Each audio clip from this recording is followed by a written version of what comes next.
Kudungan apane pasang rono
Guru sowanira wonten ngasurun Kakang Sameran kula ngaturaken pembagi Basuki minangka tutus hadape padha paduka Kakang Ratu wah pengendang Pak Wardoyo kene kok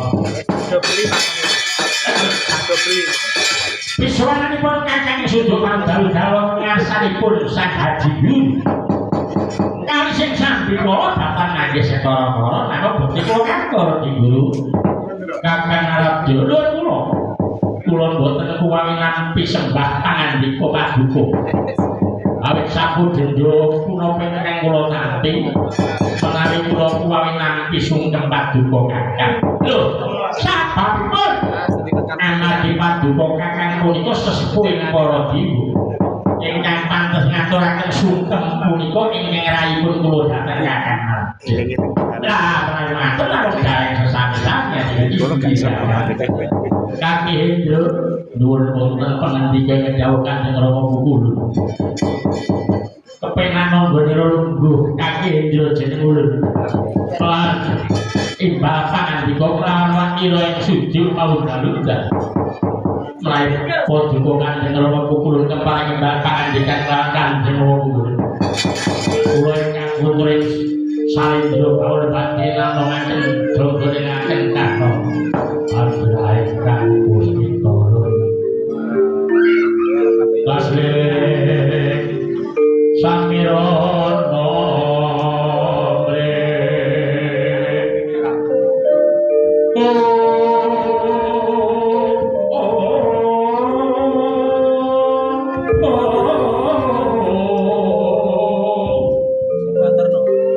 Bye.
dawuh Kakang Narada. Dadosaken to ing sumber gara-gara punika kawula jlentrehake kula saderengipun adipun dawuh dhateng pun Kakang Sejauh sampun ariti pirsa dhateng Ngacopada. Ngacopada boten wonten kayu ingkang mawa kayu, boten wonten sewa ingkang kembang arma, boten wonten jalma kawula ingkang tapa brata. Manungsa kawula sakniki niku ngantek tapa brata luwih dosa menika sampun kelabahan sambate sampun boten ngaruh. Lah napa Kakang iki dados sumber gara-gara. Kakang dadosaken to sumber gara-gara pokal menawi adipun boten pirsa. Wonten ing lepat kepanasan, wonten ing lara masar menika ingkang putra piyambak ingkang dadosaken gara-gara. Yoga ulun sinten Kakang? Jawata ing usa ngabono ingkang buta Sang Bathara Kala. Sampun sareng terus wekdal ingkang menawi boten tentu sampun 308 dinten 308 dalu anggenipun tapa brata tapa pepe wonten ajane Lara Masar ya wonten ajane kewan-kewan.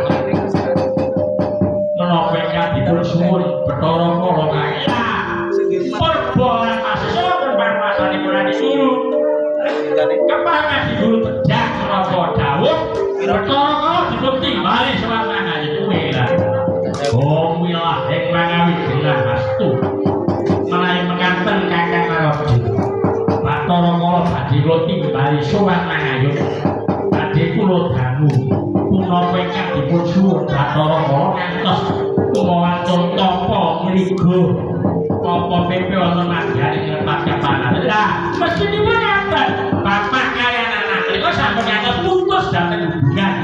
Bapak kaliyan anak menika kedah sami redakan murid saenipun lakukan adikula menika jawatan para dewa gurune para dewa kaki Indra nuwun wonten pengendikan dawuh sira metu njaba sira metu njaba timbali kakangira Bathara Kala sumanira ngaso ulun kaki iki saged derek dilantek selambung saged tindakan waktu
awilahen mangawi genah astulama singkat Rama Pukulun sadurunge aku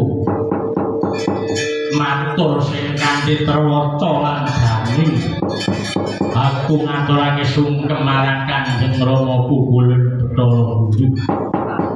Bathara kala iya ulun tampa sibuktimu gawe syukuran bangga manah jroning tias pun bapa ing jombing sawung kepenakno nggone lungguh kala iya ora payung Rama Pukulun Siwa Narada bekti ku ngatur Siwa Narada tak tampa bektimu tak tampa nadyan wujudmu buta suwe ora katon lanjut ing salaka kene lan suda padha pun iki rada duweni rasa kangen marang jeneng kita iya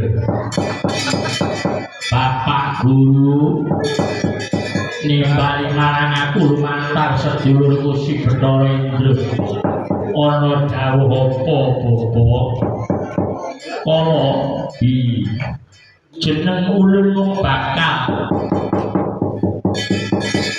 nyuwun mundur katrangan marang jeneng kita apa sebabnya jeneng kita tanpa liga Pepe ana ngadyane ngrepat kepanasan suwene wis 38 dina lan 38 wengi iki sumurupa kala lekasmu kuwi ndadake goro-goro ning kayangan ngene Bapak Guru mun kutapa madyane repat kepanasan iki sak temene yo wong supaya Bapak Guru kuwi nimbali marang aku paring pangandika sing cetha nare kepiye rikala samono Bapak aku dadi kama wurung ana siti butak sing jenenge abang-abang dudu dubang kompa-kompa dudu getih kiplak-kiplak dudu sepalane kaki kuwi jare dadeke gara-gara ning kayangan banjur aku diwatake primbon panruwatan aku dadi menungso sakmene iki lakone dawa Bapak banjur aku panjenengan paringi garwa triman ya kuwi Kyai Betari Durga aku panjenengan paringi kalungguhan dadi diwane sengkala dadi diwane para bekasakan para dudiksa ilu-ilu Banaspati gendruwo kowe wegang kowe putih kuwi kabeh anak buahku lan andalku aku wis marep kan durung marep perkara apa perkara manganku Bapak jangan semono Bapak Guru paring dawuh pangane Bathara kala kuwi jare obang lojo bekane kayu ati gempane padah curing dadi panganku sing nyatane bareng tak pangan luwabah rasane ya sepet lu ijo rasane ya sepet luwe-luwe kayu apuk rasane ora enek Bapak mulan kutapa nganti ana panasan jaluk marang Bapak Guru sejatine panganku sing paten tegese paten kuwi duweni kekuatan hukum panganku ki mung Bapak Guru ki apa sing duweni kekuatan hukum ora kena diusik marang sapa wae nyatane seprana aku mangan sing kok dawuhake ora rasane mung tembung Bapak Guru aja rewo-rewo ora tuwa rewo-rewo ora ngerti Panjoko Pandawa Byomo Nanggung Sere Sopo Kulo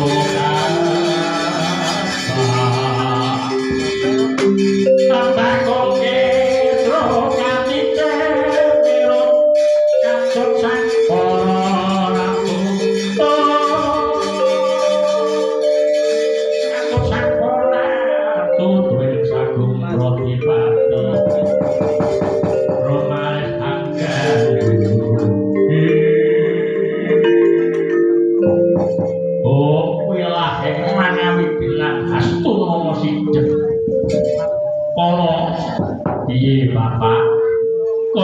munggah rasanipun galih ulun. Satemene jaman semono pun bapa rada cidra ing pangandika Sawetara awit pun bapa sing tidha gone ngaku putra marang jeneng kita Bathara Kala. Lah apa? Rasane bapak yang anake nek tidha mesti ora duwe rasa sok glogok. Iya. Mari sithik lah dadi pentung. Sak glogok. Nek rasane bapak karo aku iki wis mentek wis mantep anake. Mesti ora dadak nganggo rasa tidha. Lah njur piye bapa guru? Kakang Naranja. Nuwun kula Di Guru. Sini nek iki ana paring pasesen kakang ingkang dadi pangane Bathara Kala. Wah nggih. Kesanipun dipun caket kalian Sang Bathara Panyarikan. Margi Bathara Kala menika nggih boten dewa bodho. Adi Guru sepados paring dawuh menapa ingkang dados panganipun. Panganipun Bathara Kala ingkang menika ingkang wonten dasar hukumipun sampun boten saged dipun osik dening sinten mawon. Inggih kakang. Kala sineksenan siwakmu ing sujud maudhat danus cinatut dening Sang Hyang Bathara Panyarikan. Panganmu rumangsa. Nggih. Gandeng sira iku dewa setengah dewa. Dudu kaya dewa-dewa liyane. Yen to dewa kaya jeneng ulun Kakang Naranja lan sedulurmu kabeh. Kuwi ora bodho ora hidup. Mung ngrasake donganing para kawula. Upama mangan woh-wohan kayaan pertangga jiwa jabu diponirmawa. Gandeng jeneng kita iku setengah dewa panganmu. Kuwi manungsa kala panganku menungsa bapa iya. Wah, malah kebenerane panganku menungsa iki wis didasari nganggo hukuming kayangan. Wong sakmene kei lak pangan kabeh siji bapa siji. Aja ngono, aja kesusu. Muluk barang kang kala kang akhire kowe bakal keselak kala. Aja ngawur. Dadi mangane Bathara Kala iki menungsa ya menungsa. Pilih-pilih ora kasah menungsa dari mangane Bathara Kala. Apa wae bapa? Yen ora kleru ana selawi werna. Menungsa pirangane selawi werna ki apa? Rumono. Rumono pangaliane to. Siji. Kuwi bocah ontangante. Bocah ontangante iki. Bocah ontangante kuwi bocah sing lair saka guwa gandane sibu ora duwe tunggal babar blas. Kuwi bocah Kala Sukerta dadi pangane Bathara Kala. Iya. Bocah ontangante. Loro. Bocah uger-uger lawan. Uger-uger lawan iki. Bocah lanang loro ora duwe tunggal. Kuwi uger-uger lawan. Telu sendang kape panturan anak telu wadone nang tengah. Papat panturan kape sendang anak telu lanang ana tengah. Nggih. Banjur bocah Srimpi. Srimpi kuwi anak papat wadon kabeh. Terus bocah Sarombo kuwi anak papat lanang kabeh. Yen anak telu lanang kabeh kuwi yo pangane Bathara Kala jenenge Gotong Nangit.